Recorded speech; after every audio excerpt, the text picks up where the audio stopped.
دشمنان اسلام کہتے ہیں کہ یہ ہوس پرستی تھی، نفسانی خواہشات کا غلبہ تھا، نعوذ باللہ. کیسے جواب دیں گے آپ؟ حضرات، اس سلسلے میں دشمنوں نے جو بھی کہا، جتنا بھی کہا، سب کا ایک ہی جواب ہے، اور وہ جواب ام المومنین خدیجہ رضی اللہ عنہا سے آپ کا جو نکاح ہوا، بس اس پہ غور کر لیجئے. پیارے نبی کی پاک دامنی، آپ کا اعلیٰ کردار، آپ کے اعلیٰ اخلاق اور آپ کی باطن کی صفائی واضح ہو جائے گی. وہ کیسے؟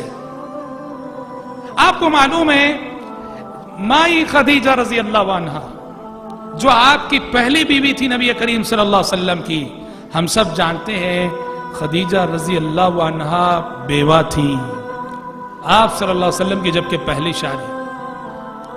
جو پیغمبر، جو رسول اپنی پہلی نکاح، پہلی شادی کے لیے ایک بیوہ عورت کا انتخاب کرے، ایسے پیغمبر کو نعوذ باللہ شہوت پرستی کا الزام دینا کتنا بڑا انصاف کا خون ہے.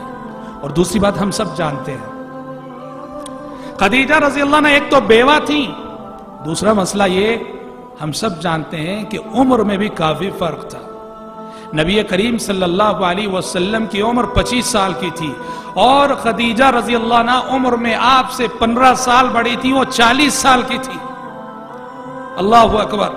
عموماً ہوتا یہ ہے کہ لڑکے کی عمر بڑی، لڑکی کی کم ہوتی ہے. یہاں پیارے نبی کا پہلا نکاح جس بیوہ خاتون سے ہو رہا ہے وہ عمر میں آپ سے 15 سال بڑی ہیں. اور سب سے اہم بات جو اس مسئلے میں وہ کیا ہے جانتے ہیں؟ سب سے اہم بات یہ ہے اور یہی اصل جواب ہے کہ جب تک خدیجہ رضی اللہ عنہا زندہ رہیں پیارے نبی نے کوئی دوسرا نکاح، کوئی دوسری شادی نہیں کی. اور آپ کو معلوم ہے کہ خدیجہ رضی اللہ عنہا کا جب انتقال ہوا پیارے نبی کی عمر کیا تھی؟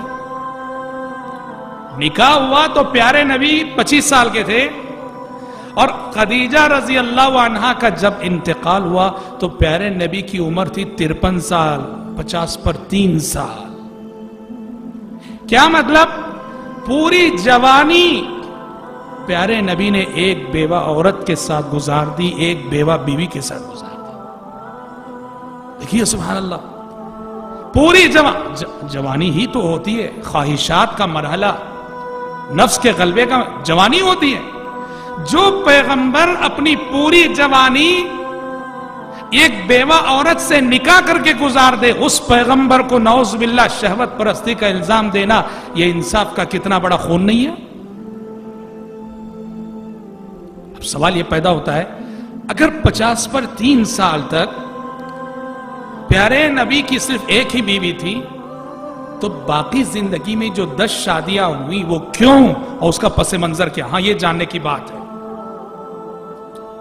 یاد رکھیے باقیہ جو 10 شادیاں ہوئی آپ صلی اللہ علیہ وسلم کی بڑے پاکیزہ مقاصد کے لیے، بڑے اعلیٰ مقاصد کے لیے، جس سے آپ صلی اللہ علیہ وسلم کے کریمانہ اخلاق معلوم ہوتے ہیں.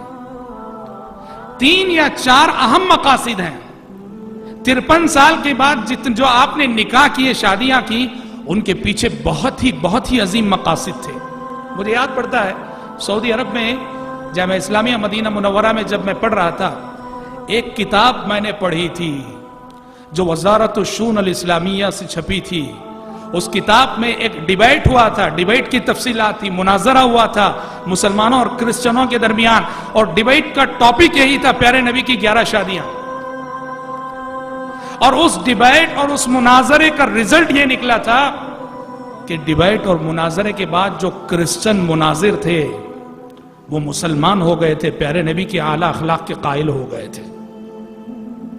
کیونکہ جو شخص انصاف کے ساتھ دیکھے گا تو آپ صلی اللہ علیہ وسلم کی ان 11 شادیوں میں کہیں بھی نعوذ باللہ ثم نعوذ باللہ وہ شہوت کی بات، خواہشات کی بات کہیں نظر نہیں آئے گی. رب اشرح لي صدري ويسر لي أمري واحلل عقدة من لساني يفقه قولي. رب اشرح لي صدري ويسر لي أمري واحلل عقدة من لساني يفقه قولي.